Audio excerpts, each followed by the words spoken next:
Imagine not being able to read the paper because your hands were shaking. Imagine not being able to read newsprint as your world faded to black. The National Federation of the Blind, Newsline, Indiana. Monthly Report.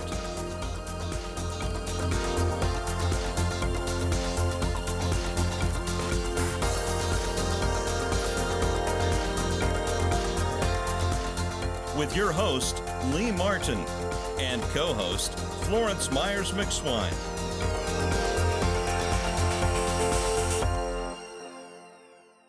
We want to welcome you to the National Federation of the Blind, Newsline, Indiana Monthly Report. We want to also thank you for continuing to join us every Wednesday at 11:30 a.m. to this show. It's been a great show for our viewers and listeners throughout the state of Indiana, and we want to continue to bring pertinent information regarding the National Federation of the Blind Newsline services, as well as things that are going on within our community. And we have very special guests throughout the year that have come on to this show and shared pertinent information. And we hope that that information has been helpful to you in whatever endeavors you are doing.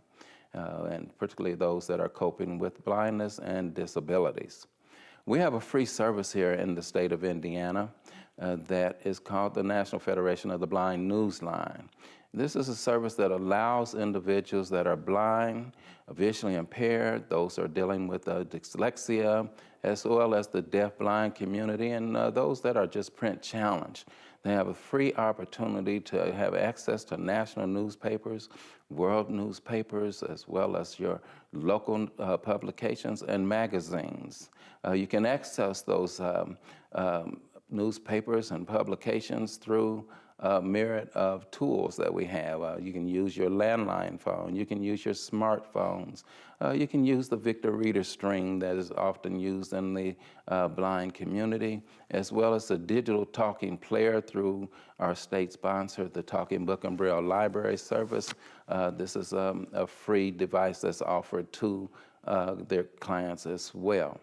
Florence, you want to talk a little bit about the magazines that is offered through the Newsline service? Certainly, Lee. Now, as everyone who has been viewing our show knows that I particularly love the magazines. I'm going to start with AARP because I am a senior, and I enjoy reading AARP magazine. There's best recipes for people who enjoy cooking, and I also love to cook. And there's Diabetic Forecast, there's magazines. Guidepost magazine is a good magazine that I enjoy reading. WebMD, Reader's Digest, Ebony magazine is one of our magazines that's there. I love that multicultural magazine. It's been out for years, so I'm just happy to be able to read it again on NFB Newsline. So there are various magazines, something for every lifestyle. And, you know, we like to say, you know, listen to the commercials, gather the information, get your slate and stylus or your computers and gather that information because we know that this service is a very valuable tool. Many of the consumers that use the service love it, and we are so thankful and grateful to have this service offered to our consumers free in the state of Indiana. And we'll be right back with our guest that has a lot to do with this service being offered to our consumers free. So stay tuned. We'll be right back.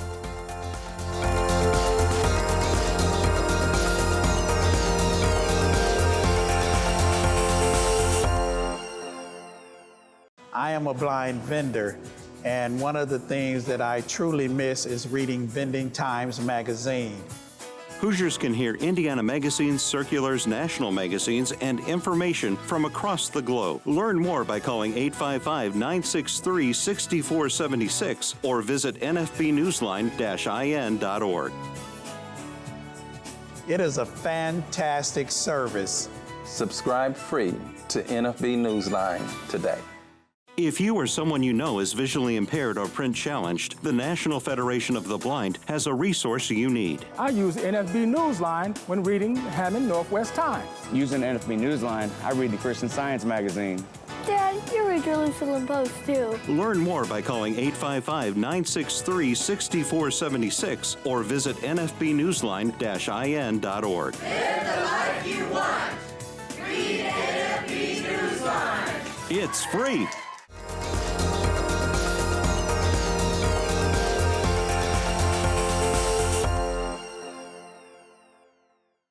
We want to welcome you back to the show, the National Federation of the Blind, Indiana Monthly Report. And today we have the privilege of having a very special guest on our show.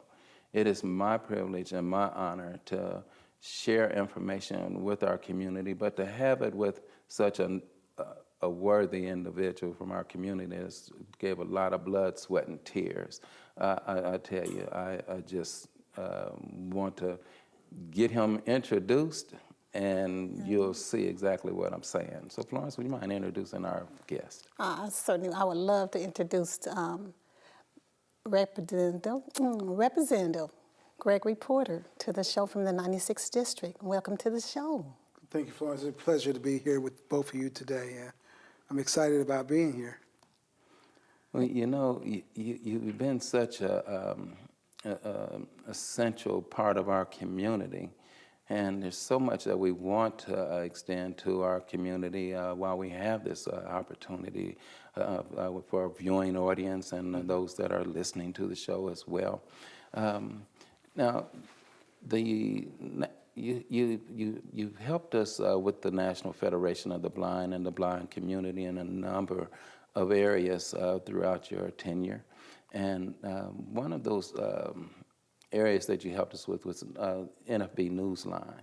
Right. You want to share a little bit about what you know about this service? And Well, you know, I've been on in the member of General Assembly about a couple of decades now. Once you get past 20 years, I don't like to talk about it a whole lot, but it's about 2.5 decades, about 26 years, sincerely.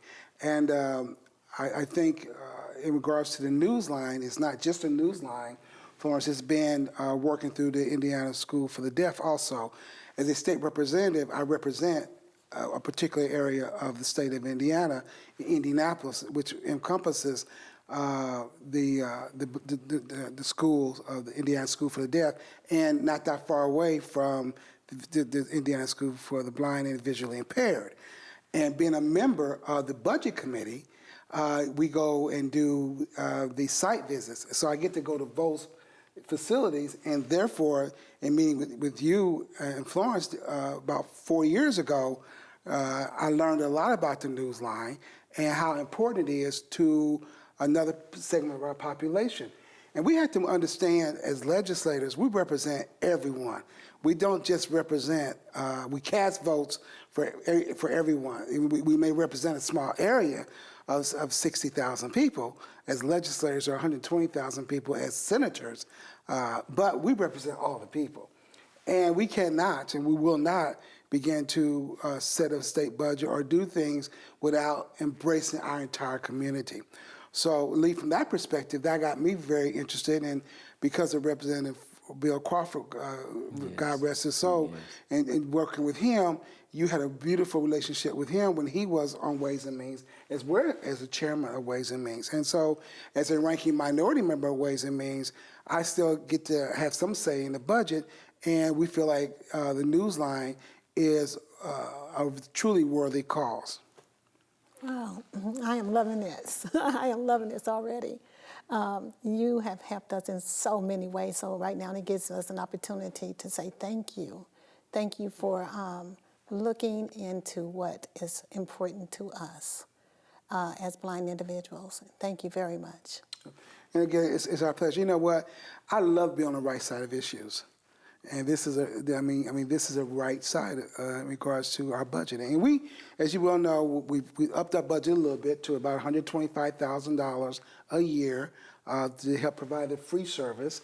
And as you well know, we're getting ready to come up on the budget year again, so we got to begin to look at issues that affect all the budgets as well as the line item budgets, and this being one of them. Well, I know that this service, from our national president to our state president and to many of our affiliate members through the National Federation of the Blind, and then also the blind community at large. We work diligently with a number of entities throughout the community, such as Bosma Enterprises, the Will Center and the Terre Haute, the League for the Blind, and just a plethora of other entities throughout our state of Indiana that helps promote this free service.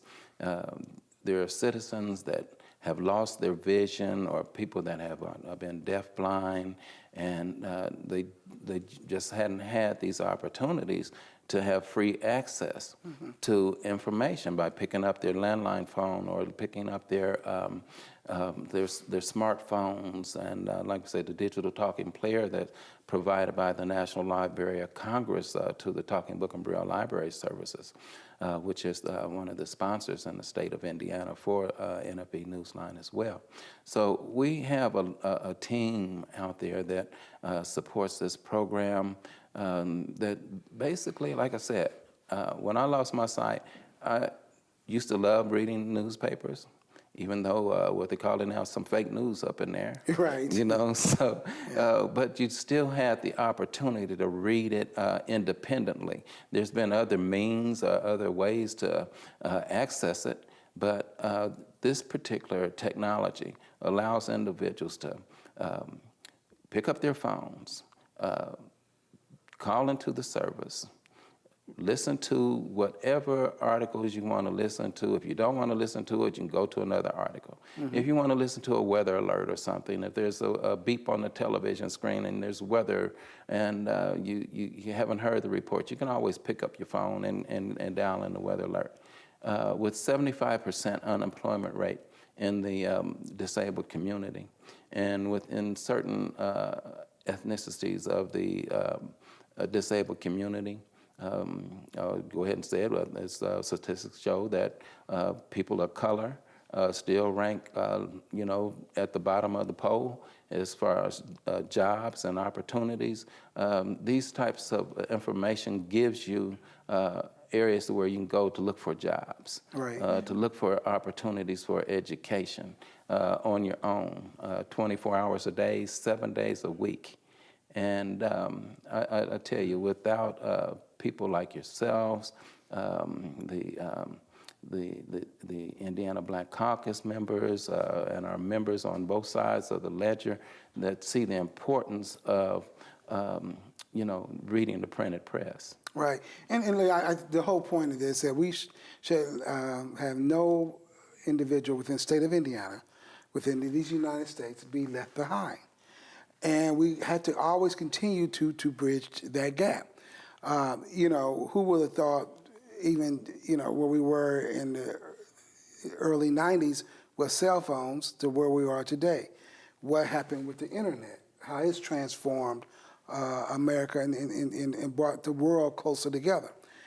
The Newsline I put it in the same category, because that gives everyone the opportunity who wants the opportunity to learn to bridge those gaps, to be able to utilize the Newsline for their own personal growth. Because we all know that, Florence, learning, lifelong learning is where we are. You can't get, too old to learn something or be engaged. And so from a legislative perspective, from an individual who sets policy, that is very crucial to me as well as in the Indiana Black Legislative Caucus, to make sure that all our members are included. Women, men, people with disabilities, visually, hearing impaired, all of that. I mean, all those entities are very important to us. And as I was saying, the Budget Committee, about 2 weeks ago, went to the Indiana School for the Deaf and the Indiana School for the Blind and Visually Impaired, and we did a tour. And it was remarkable about all the activities that are there for our population that lives within the state of Indiana, as well as some residential treatments that we have. And there's so much information, I tell you, going through those schools and involving the students at an early age, that's paramount for us as well. Right. And we're going to take a short pause, and we'll be right back, but take time to look at the commercials or listen to the commercials and gather that information, and we'll be right back with Representative Gregory Porter.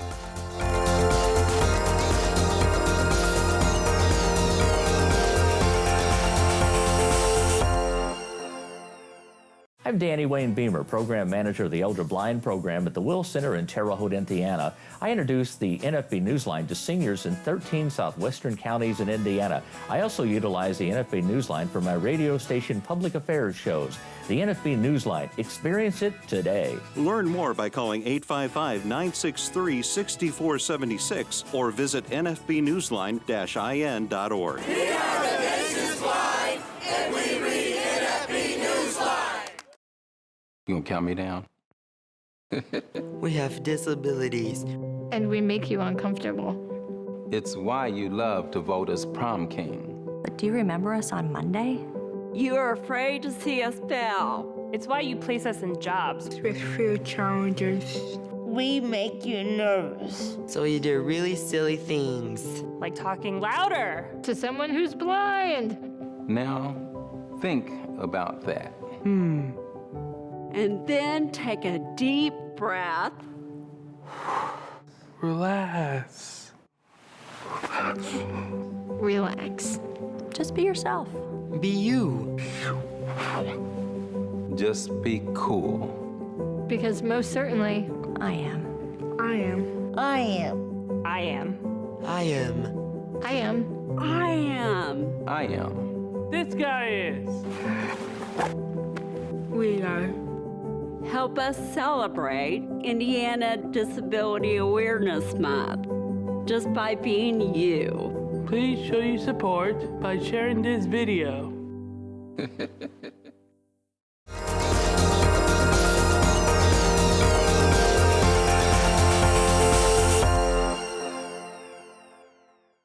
We want to welcome you back to the National Federation of the Blind Newsline Indiana Monthly Report. And today we have shared information with Representative Gregory Porter, and we have more information to share. Most of the time, individuals want to know, about our guest, and just where did our guest come from? Where did what drove you to be where you are today?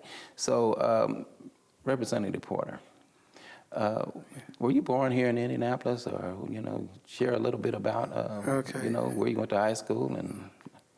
Right. Oh, well, I'm born in Indianapolis.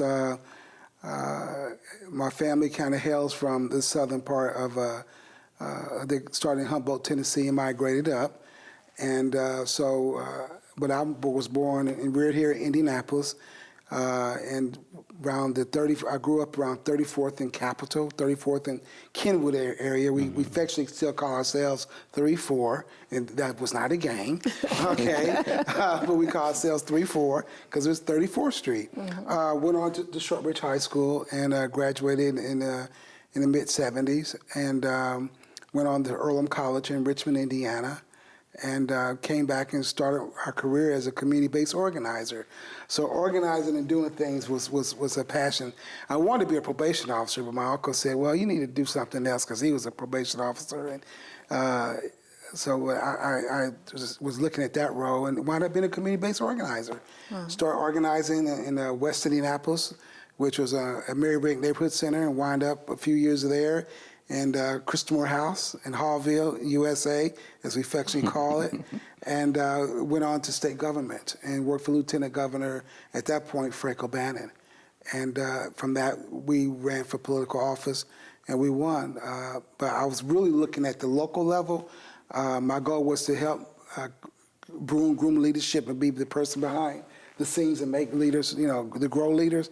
And everybody kept saying, why don't you do it? And I said, I didn't want to, but I ran for City County Council, during that time and at large and got crushed. And, even being under 30, you still had the ego. And the ego was crushed. And I was through with politics for myself. But as time went on, the lieutenant governor said, you should do this and you should try it. And I've been there ever since. You're making a difference. We try because we wake up every day going, okay, who will we help today? And the accolades that we get as legislators or as community leaders, because I look at myself as a community leader first, and I happen to be a legislator. We're given a lot of accolades, but we have to also give back to our community. To whom much is given, much is required. And I had some great mentors. I mean, a lot of them are moved on, and I've spent over 37 years with the Indianapolis Urban League. I'm involved with them, been on their board for, as a matter of fact, I got a 35-year pin with them. Of course, in NAACP, as well as Bill Crawford, God rest his soul, Glenn Howard, people like that.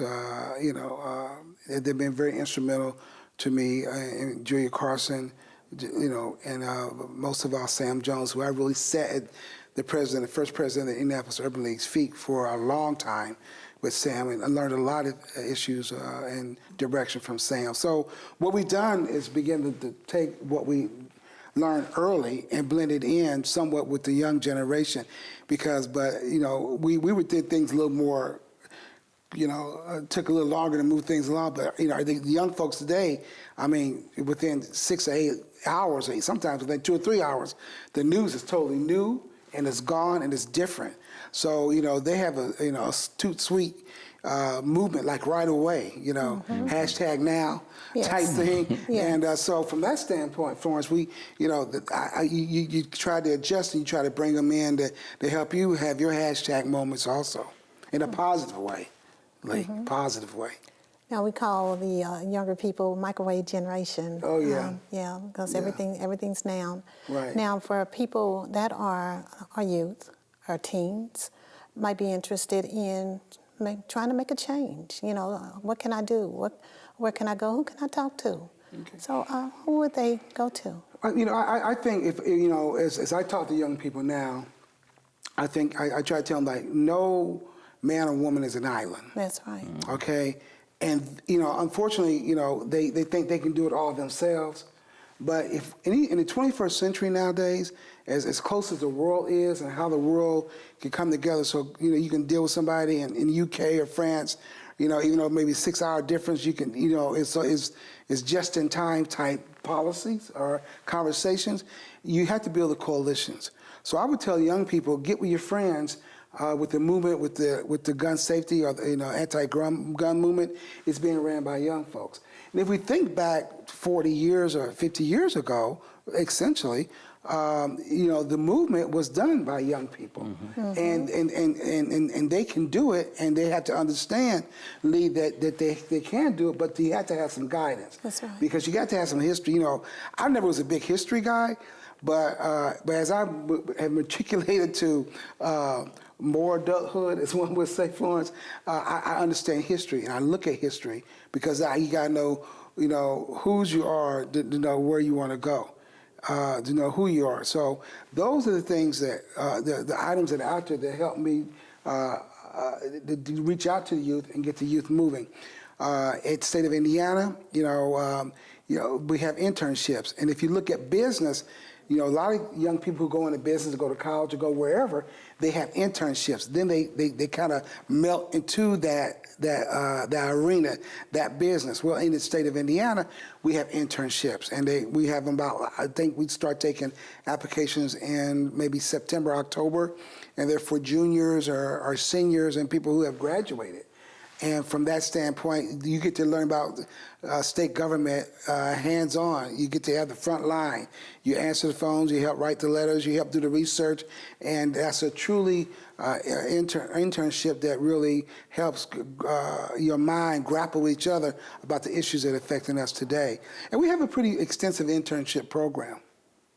And you know, I would like to say for those students that are listening, or parents that are listening or viewing this program, those opportunities send themselves to students with disabilities. Oh, absolutely, yes. You know, those that are blind students, they still can achieve the same internships as your sighted peers. And, you know, we want to encourage you to seek out these programs, seek out these mentors, and gravitate toward, you know, being a community organizer, learning how to groom yourselves as citizens with disabilities, because you have a voice as well, and you've heard representatives speak on that as well. And Lee, I want to circle back and re-emphasize this. You know, any youth can do anything that he or she wants to. And sometimes you just have to help guide them in that direction. Mm-hmm. There's a gentleman who sits on the board of the Health and Hospital Corporation who I've known for a long time, Greg Fairbach, who is wheelchair bound. In the General Assembly, I think it was 2 sessions ago, we put several $1 million into a program that helps students with disabilities to work in the hospitality industry up in Ball State or in Muncie, Indiana. And so there's a program up there that helps students with disabilities to work in the hospitality industry, and then they get the training there, interns, okay, education, then they move into the hospitality industry. And, you know, because, you know, we cannot and we should not, and most of, you know, we don't subscribe to the philosophy of just move on and we'll just put them over in this area and let, you know, them kind of not live, but, you know, just kind of exist. And I want to shatter that that component for our children, no matter who they are, if they're visually impaired or blind or whatever. We all have a light, you know, it is within ourselves, and we should let that light move our society together. We are going to let that light move, and we're going to take a short pause, and we'll be right back after the commercial break.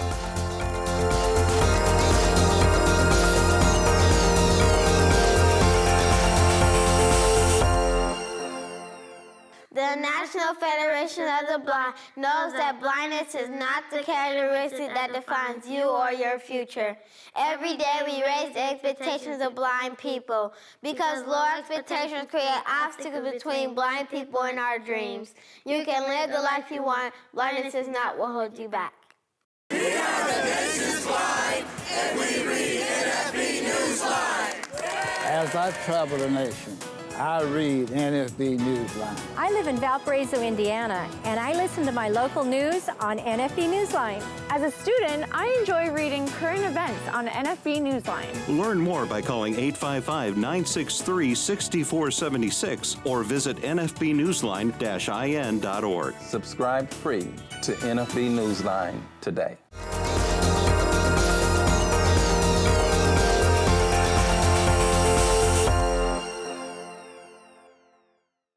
We want to welcome you back, and we also want to thank Representative Porter for being on for this segment of the National Federation of the Blind Newsline Indiana Monthly Report.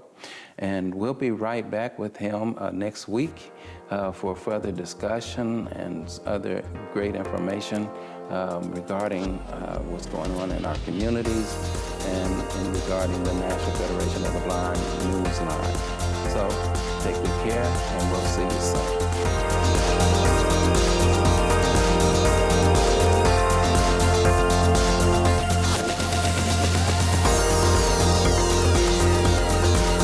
The National Federation of the Blind Indiana Monthly Report. For more information, go to nfb-in.org or call 855-963-6476. That's 855-963-6476. The National Federation of the Blind encourages you to live the life you want.